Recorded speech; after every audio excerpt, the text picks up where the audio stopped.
My home state's Pennsylvania. This is a map from 1933, demonstrating the industrial power of each state. As you can see, Pennsylvania was the most industrialized state in the country. Pittsburgh and Bethlehem steel were transported across the world, and Philadelphia was known for department stores in the same way London or New York are today, and neighboring Camden, New Jersey was one of the biggest shipbuilding centers in the world.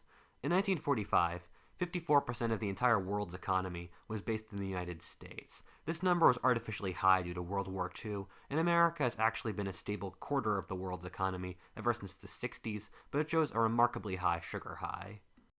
However, Pennsylvania is a very different state today. It has dropped to the sixth largest economy in America and is doing relatively well, but industry has completely left. The Delaware and Ohio rivers that once poured out industry are now nearly empty.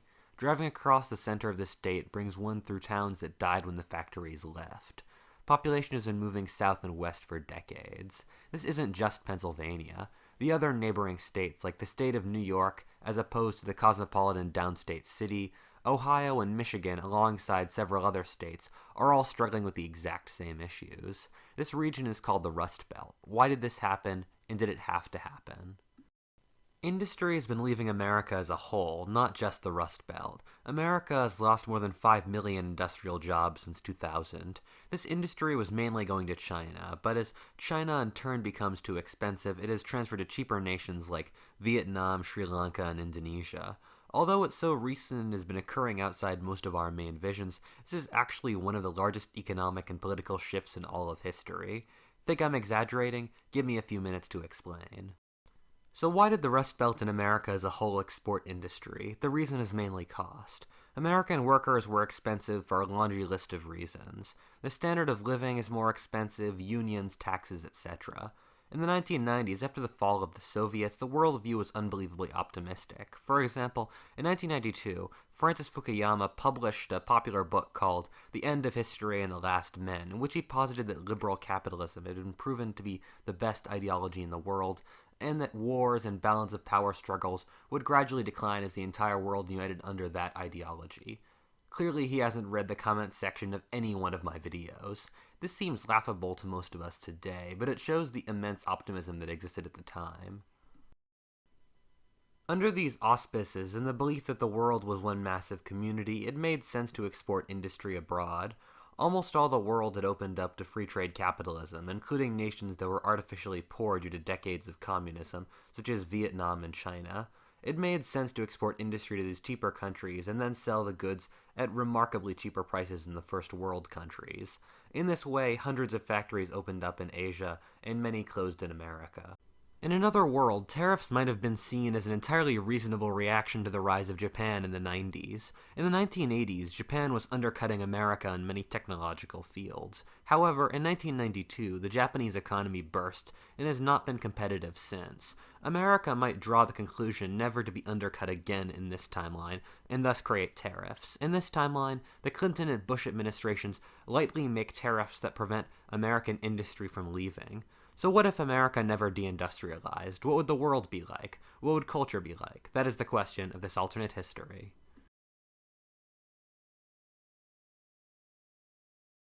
The sad truth is that even if industry stayed in America, Rust Belt states like Pennsylvania or Michigan would still not be in their previous glory. Ever since the 1960s, industry and population has been moving south and west. The North and East tends to be highly regulated, have high taxes, higher systemic urban poverty, unions, and anti-business governments. Meanwhile, the southern and western states are violently pro-business, didn't have any of the North's baggage, and their workers didn't have time to unionize.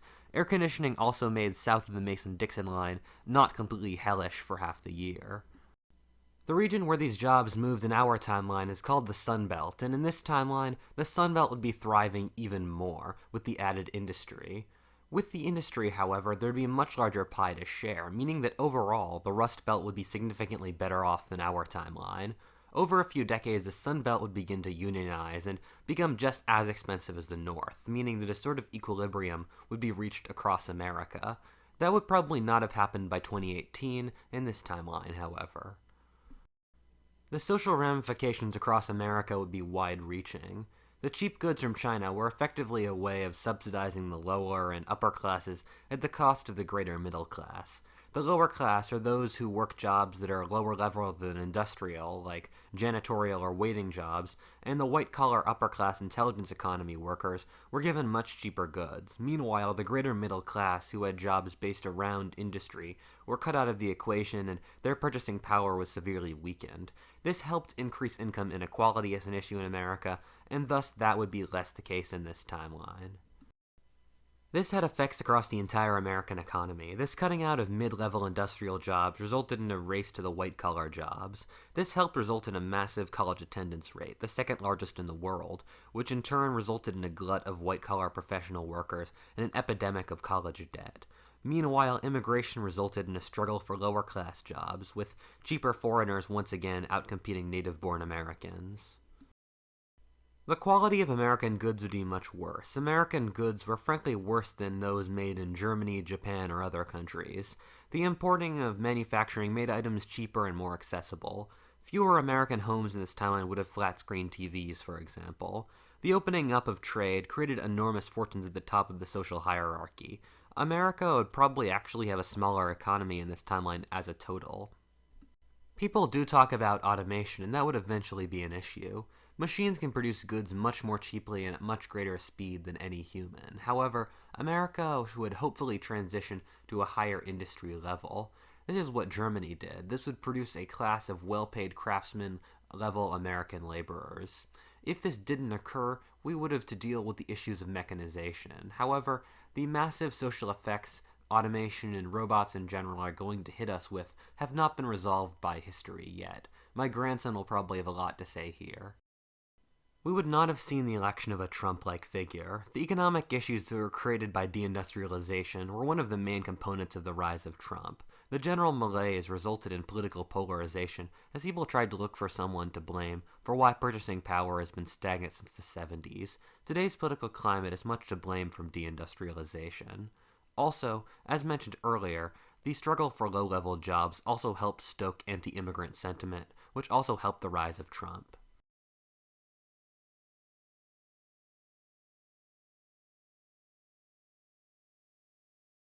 Just changing American trade policy would have large effects in the entire world's economic system. Just the United States is 24% of the world's economy, and some estimates larger than the entire European Union combined. At this point, the United States was the only major world power. The Europeans, meanwhile, had much of their industry undercut by the Americans after the Second World War, so they had less horses to lose in this gamble. Countries like the UK and France had already seen much of the industrial stagnation America is seeing now. The American portion of this video has been relatively sad, but when we look towards Asia, we see a vision of unequivocal success. China opened its borders as America started to send industry outwards. Since then, China has sustained the largest, fastest economic growth in all of modern and possibly all history. China has moved from around 1% of the world's economy in 1980 to 15% today. In 2 years, China used more cement than the entire United States did in a century. China opened itself up to the rest of the world's economy as the Cold War ended, and the world entered the age of globalization. China was able to take money and technology from the rest of the world in exchange for being the world's industrial superpower. China benefited exponentially from America's deindustrialization, becoming the world's workshop. Walk around the room you're in and count all the things made in China. That is why China is a superpower. What would a China that had not been able to do this look like? We can look at nations like Taiwan and South Korea. These both could not export to the Western market over the first few decades. Instead, they initially developed on a grassroots agricultural level. In both of these nations, new farming technologies and techniques allowed higher farming yields, which in turn resulted in more surplus, which was in turn invested into bettering the economy.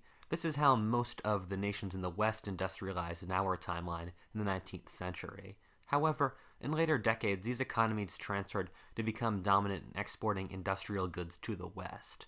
This allowed the final economic spurt that allowed them to become large and wealthy economies.